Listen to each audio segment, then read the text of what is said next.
암세포의 특징에 대해서 알면 왜 암이 치유 메커니즘이 되는지도 확인할 수가 있습니다.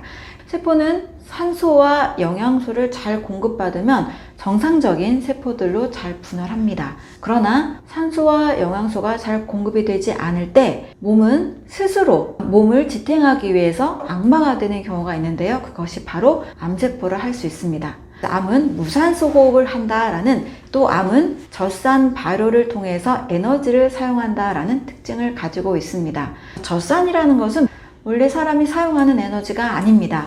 불필요한 대사산물이고 산이기 때문에 세포에 조직에 많이 쌓여 있을 경우에 몸을 산성화시키고 또 지나치게 쌓일 경우에는 혈관벽이나 세포막을 녹여버리는 아주 위험한 대사산물 찌꺼기입니다. 이 찌꺼기를 누가 사용하냐면 바로 암세포가 사용해서 에너지를 만들어낸다는 겁니다. 따라서 불필요한 젖산을 제거해주는 기능을 하기 때문에 몸을 치유시키고 살게 만드는 역할을 하고 있다는 거죠.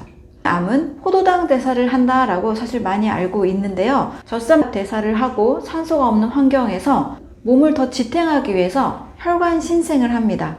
혈관 신생을 하는 확장해가는 과정에서 포도당 대사를 하는 거지 처음부터 있는 포도당을 뺏어가는 역할을 하는 것이 아니라는 겁니다. 산소가 없고 젖산이 쌓여가는 몸을 위해서 암세포가 사용한 전략이라는 것을 확인을 할 수가 있습니다.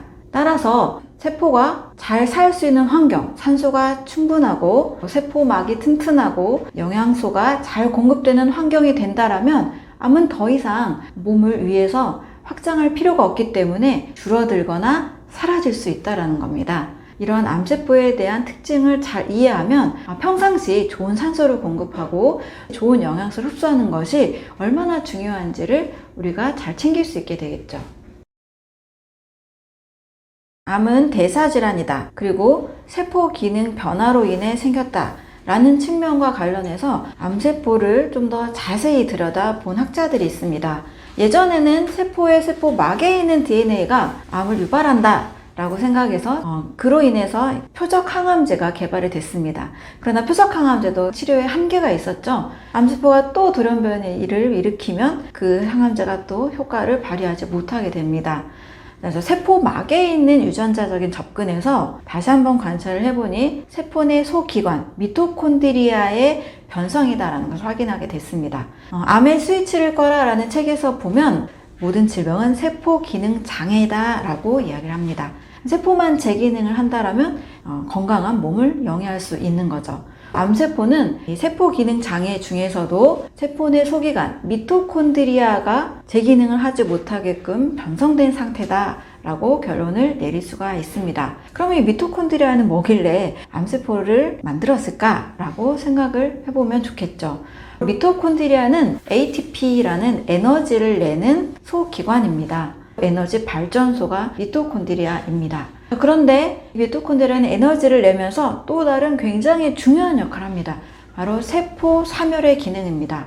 세포가 병들거나 문제가 생겼거나 노화가 됐거나 여러 이유에 의해서 세포가 사라져야 되는 세포 사멸의 시기가 옵니다. 이것이 제대로 되지 않는 세포가 암세포라고 할 수 있는 겁니다. 미토콘드리아 변성이라는 것을 확인한 실험들이 있었습니다. 암세포와 정상세포의 미토콘드리아를 서로 바꿔준 거예요.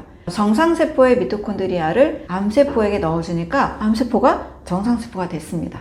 또 암세포의 미토콘드리아를 정상세포에 넣어주니까 정상세포가 암세포로 바뀌었다는 겁니다.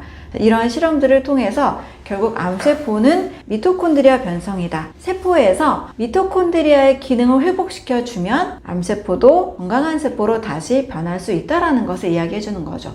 세포가 기능이 점점 약해지고 있을 때, 질병의 초기 상태에 있을 때 미토콘드리아 기능의 회복을 목표로 하면 질병에 걸리지 않고 암도 걸리지 않는 이러한 결과를 우리가 만들 수 있게 되는 거죠.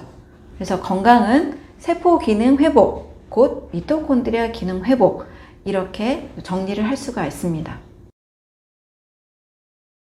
감기와 암은 세 가지 공통점을 가지고 있습니다. 첫 번째는 몸에 쌓인 독소가 많을 때 생깁니다. 두 번째는 산소와 영양소가 부족할 때 생깁니다. 세 번째는 감기와 암은 몸이 스스로 회복하고 치유하고 해독하려는 몸의 노력이라고 볼 수가 있습니다. 따라서 감기와 암이 생겼을 때는 무조건 약을 먹고 무조건 수술하고 이것보다 내가 그동안 몸에 독소가 많이 쌓인 생활을 했구나, 내 몸에 산소 영양소를 잘 공급하지 않았구나, 내 몸이 나으려고 하는구나 라는 생각으로 몸에 충분한 산소와 충분한 영양소의 공급, 그리고 몸에 좀 휴식을 취해주는 노력이 필요하다고 할 수 있습니다. 네, 암의 3가지 원인을 큰 분류로 말씀을 드리겠습니다. 첫 번째는 몸의 독소 상태입니다. 우리가 발암물질이라고 하는 그런 화학물질들을 굉장히 걱정하잖아요. 그런 무서운 발암물질 외에도 우리가 수시로 만나는 화학 첨가물이나 나쁜 공기나 화학세제나 물질들 때문에 암은 원인이 될 수가 있습니다. 지나친 과식, 지나친 동물성 단백질의 섭취가 독소를 만들기도 합니다. 화학약품이나 환경호르몬에 의해서 내분비 교란, 이로 인한 호르몬성 갑상선암이나 유방암 이런 것들이 많이 생기기도 하고요. 예전에 비해서 무려 100년 만에 암과 만성질환은 10%에서 90%가 증가를 했습니다. 따라서 환경과 식습관에 의한 독소 증가, 이 부분을 반드시 생각해 보면 좋겠습니다. 두 번째는 영양 상태라고 볼 수가 있습니다.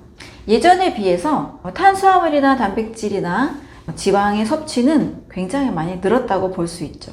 하지만 비타민, 미네랄, 식이섬유의 섭취는 상당히 부족하기가 쉽습니다.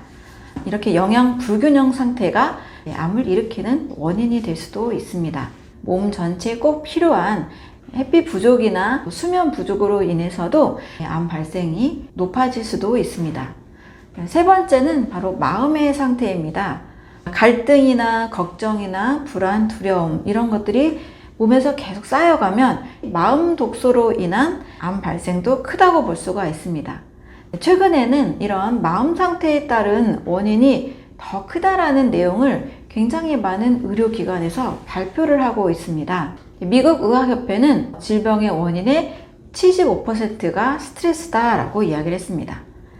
국제암연구기관에서는 암 발생률의 80%가 유전적 요인이 아니라 생활 습관이다 라고 발표했습니다. 미국 건강기구에서는 부정적인 생각과 스트레스로 병에 걸리는 확률이 75에서 90%다 라고 발표했습니다. 하버드 의대 마인드바디 연구소에서는 정신질환과 신체질병의 98%는 생각 습관에 기인한다 라고 발표를 했습니다.